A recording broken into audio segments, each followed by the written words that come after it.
Sugar in.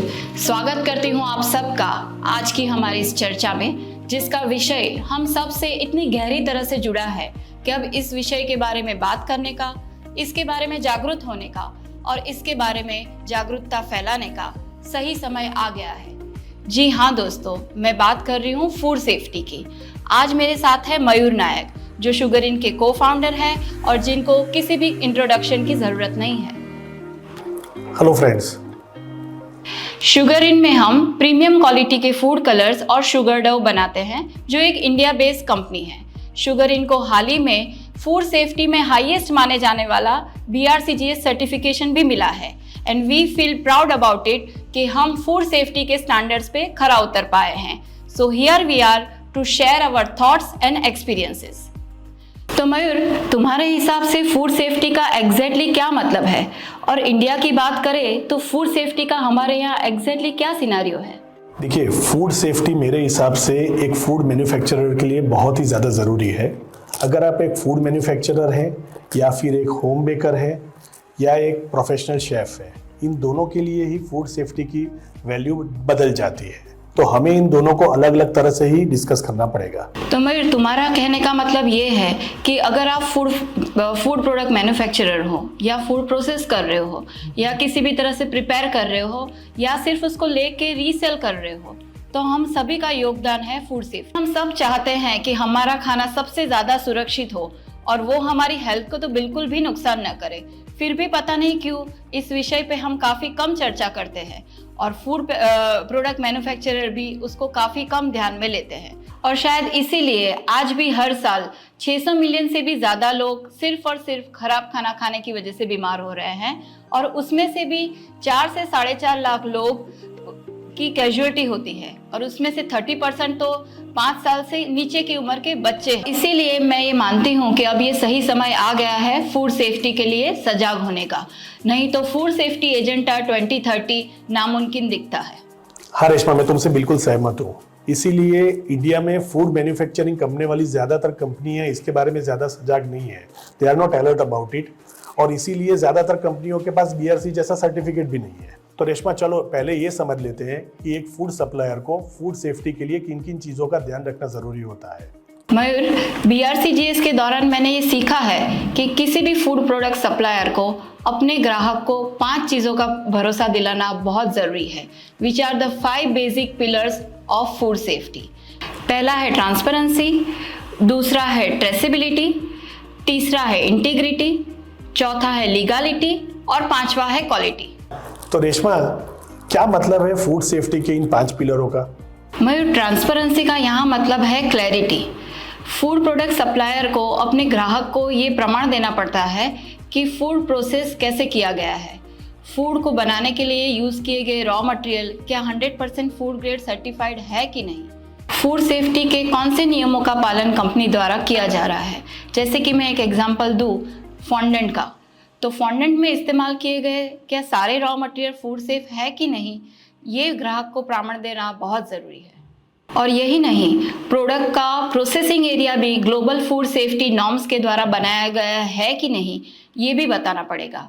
और product को जो इस पैकेज में पैक कर रहे हैं उनकी प्रोडक्ट के साथ कॉम्पेटिबिलिटी और माइग्रेशन टेस्ट का भी प्रमाण देना पड़ेगा। लेकिन रेशमा, एक कस्टमर को इन सब बातों का कैसे भरोसा आएगा?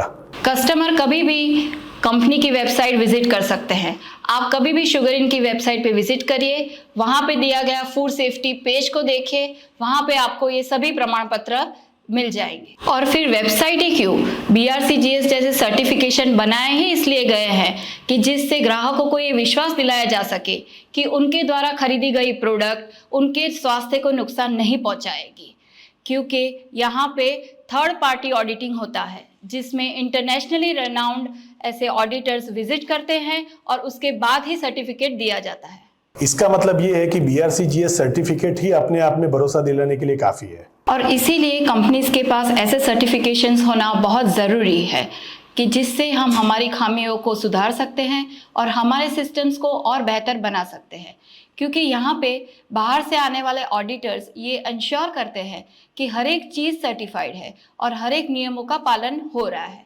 देखो मयूर, ये ऐसा है कि अगर कोई बच्चा पढ़े लेकिन एग्ज़ाम ना दे तो ये चीज़ का प्रमाण पत्र देना बहुत मुश्किल है कि उसका एग्जैक्टली कैलिबर क्या है। उसकी मार्कशीट ही उसके कैलिबर का सर्टिफिकेट है। तो इसका सीधा सीधा मतलब यही है कि जो कंपनीज ये सभी तरह के सर्टिफिकेट अपने कस्टमर को दे रही है वही सही है और वही ट्रांसपेरेंट भी है। So please visit our website www.sugarincakecdeco.com to check out all the details about food safety. तो ये तो हो गई कंपनी की ग्राहकों के प्रति ट्रांसपेरेंसी। जो सेकंड पिलर है वो है ट्रेसेबिलिटी। तो ये ट्रेसेबिलिटी का एक फूड प्रोडक्ट मैन्युफैक्चरर के लिए क्या मतलब है? ट्रेसेबिलिटी का ये मतलब है रेशमा कि जो भी फिनिश प्रोडक्ट हमने बना चुके हैं और जो ग्राहक के पास जाने के लिए रेडी हैं उनके सभी रॉ मटेरियल्स और पैकेजिंग प्रोडक्ट्स के सारे फूड सेफ्टी सर्टिफिकेशन हमारे पास है। तो इसका ये मतलब है कि अगर मानो मैंने आज को एक आइसिंग कलर जेल की बोतल खरीदी और अगर मुझे ये जानना है कि ये जेल कलर जो बोतल में भरा गया है वो फूड सेफ सर्टिफाइड और माइग्रेशन टेस्टेड है कि नहीं, तो ये सारा डेटा मुझे वेबसाइट पे मिलना चाहिए। यस, और ये क्यों ज़रूरी है वो मैं तुम्हें बताता हूँ। प्रोडक्ट पैकेजिंग का फूड प्रोडक्ट के साथ कंपेटिबिलिटी बहुत ज़रूरी है और प्रोडक्ट पैकेजिंग के मटेरियल फूड प्रोडक्ट की क्वालिटी को अफेक्ट कर सकते हैं। मयूर, एक छोटा सा एग्जांपल मैं भी देना चाहूँगी। शुगर डव या फॉन्डेंट को हम जिस पैकेट में पैक करते हैं अगर वो अंदर से एल्यूमिनियम कोटेड नहीं है तो वो फॉन्डेंट की क्वालिटी को और हमारे स्वास्थ्य दोनों को नुकसान पहुंचा सकते हैं। और रिसेंटली मैंने अभी न्यूज़ में भी देखा है कि 10 साइंटिस्ट को ह्यूमन ब्लड में प्लास्टिक के ट्रेस मिले हैं और इसीलिए चाहे वो एडिबल हो या नॉन एडिबल चीज़ें जैसे कि स्पैचुलास हो गए, टूल्स हो गए, नोजल्स हो गए या फिर बैग्स हो गए, ये सारी नॉन एडिबल चीज़ें भी फूड ग्रेड सर्टिफाइड होना बहुत ज़रूरी है। Absolutely right. इसी तरह से तो थर्ड पिलर है उसे हम इंटीग्रिटी या नीयत कह सकते हैं, जिसे एक तरह से हम मैनेजमेंट का इंटेंशन भी बता सकते हैं। इसका मतलब ये है कि फूड कंपनी ये दिखाने के लिए इच्छुक है कि वो जो प्रोडक्ट्स मैन्युफैक्चर कर रही है वो 100% फूड सेफ है और ये सिर्फ दिखाने के लिए नहीं है, ये चाहती है कि वो एक्चुअली इसे इम्प्लीमेंट किया जाए और इसका प्रमाण भी दिया जाए। मैं एक एग्जांपल देना चाहूँगा तुम्हें। फूड इंडस्ट्री में शायद सबसे ज़्यादा यूज़ होने वाला एक वर्ड या फिर शायद बोल सकते हैं मिसयूज़ होने वाला वर्ड है एडिबल। कई कंपनीज़ इसको सिर्फ लिखने के लिए लिखती हैं या मैंने ऐसे भी प्रोडक्ट्स देखे हैं जिसमें प्रोडक्ट के ऊपर लेबल ही नहीं है। मैंने ऐसे शॉप्स भी देखे हैं जो इस तरह की प्रोडक्ट्स को बेचते हैं और उसे एडिबल भी बताते हैं और कस्टमर को ये भरोसा भी दिलाते हैं कि ये फूड सेफ है। ये इस तरह की प्रोडक्ट एक्चुअली कस्टमर के लिए बहुत ज़्यादा हानिकारक हो सकती है और अब मुझे लगता है कि कस्टमर्स को इन सारी प्रोडक्ट्स के लिए बहुत ज़्यादा अलर्ट होने की ज़रूरत है। और जो चौथा पिलर है वो है लीगालिटी। लीगालिटी का मतलब ये है कि कंपनी द्वारा फूड सेफ्टी के नियमों का पालन सही तरीके से बिना कुछ भूल चूक हर बार हो रहा है। इसका मतलब ये है कि all food safety norms are followed by the company continuously, thoroughly and strictly. और यहाँ पे मैं ये बताना चाहूँगी कि अभी शुगरिन के द्वारा FSSAI के साथ साथ BRCGS और FSMA जो एक अमेरिकन फूड सेफ्टी लॉ है उसका भी पालन किया जा रहा है। तो शुगरिन अब एक FSMA सर्टिफाइड कंपनी भी है। हाँ रेशमा, और फूड सेफ्टी का जो लास्ट पिलर है उसे बोलते हैं क्वालिटी। मैंने इतने सालों के मेरे एक्सपीरियंस में देखा है कि लोग फूड क्वालिटी और फूड परफॉर्मेंस दोनों को बहुत ही ज़्यादा कंफ्यूज करते हैं। मैं तुम्हें कुछ 2 एग्जाम्पल देके ये बात समझाना चाहूँगा। जैसे कि अगर कोई कस्टमर जेल कलर यूज़ कर रहा है और उसे मनचाहा कलर भी मिल रहा है, लेकिन फिर भी अगर उसके अंदर सही रॉ मटेरियल्स यूज़ नहीं किए गए हैं तो उसकी क्वालिटी सही नहीं मानी जाएगी, वो फूड सेफ नहीं माना जाएगा। उसी तरह से हो सकता है कि किसी प्रोडक्ट के अंदर स्लाइट स्मेल या प्रोडक्ट की अपनी भी कुछ स्मेल हो सकती है। इसका भी मतलब नहीं है कि प्रोडक्ट की क्वालिटी ख़राब है। हालांकि अगर प्रोडक्ट जेन्युइनली आपकी स्वास्थ्य को हानिकारक है तभी उसकी क्वालिटी बुरी मानी जाएगी। इसलिए मैं समझता हूं कि कस्टमरों के लिए इम्पोर्टेंट है समझना कि क्वालिटी और परफॉर्मेंस को वो अलग रखें। जैसे आपको पता होगा कि कई फॉन्डेंट्स होते हैं या मॉडलिंग पेस्ट होते हैं या अपने फ्लावर पेस्ट होते हैं जो स्टार्च बेस्ड होते हैं। हो सकता है स्टार्च की वजह से उसके टेस्ट फ्लैट हो क्योंकि उसमें शक्कर नहीं है, वो स्वीट इतना ज़्यादा नहीं लगेगा। लेकिन अगर उसमें सही तरह के raw material, certified raw materials use किए गए हैं तो वो 100% फूड सेफ ही है। ठीक है मयूर, ये तो हो गया फूड सेफ्टी का सही मतलब फूड प्रोडक्ट मैन्युफैक्चर के लिए। लेकिन अगर मैं कोई ग्राहक हूँ या कोई गृहिणी हूँ तो मुझे ये कैसे समझ में आए कि मेरे द्वारा खरीदी गए कलर्स या फॉन्डेंट फूड सेफ है? सबसे पहले किसी भी ब्रांड को चूज करने से पहले कस्टमर को ये ध्यान रखना चाहिए कि उस कंपनी की फूड पॉलिसीज क्या है, फूड सेफ्टी में वो लोग क्या ध्यान रख रहे हैं। और ये चीज़ें जानने के लिए उस कंपनी की वेबसाइट पे अगर फूड सेफ्टी पॉलिसी है तो उसे चेक करना चाहिए। इन फूड सेफ्टी पॉलिसीज से कस्टमर को ये अंदाज़ा आ सकता है कि कंपनी कौन से नियमों का पालन करती है और फूड सेफ्टी के प्रति कितनी जागरूक। दूसरी चीज़ जिसका बारे में कस्टमर को ध्यान रखना चाहिए वो है प्रोडक्ट का लेबल। प्रोडक्ट के लेबल से कस्टमर काफ़ी जानकारियाँ पा सकता है कि प्रोडक्ट सेफ्टी के बारे में। जैसे कि सबसे मोस्ट इम्पॉर्टेंट चीज़ है प्रोडक्ट का नाम।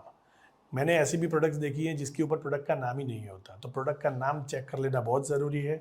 दूसरी चीज़ जो ज़रूरी है कस्टमर के लिए चेक करना वो है लॉट नंबर।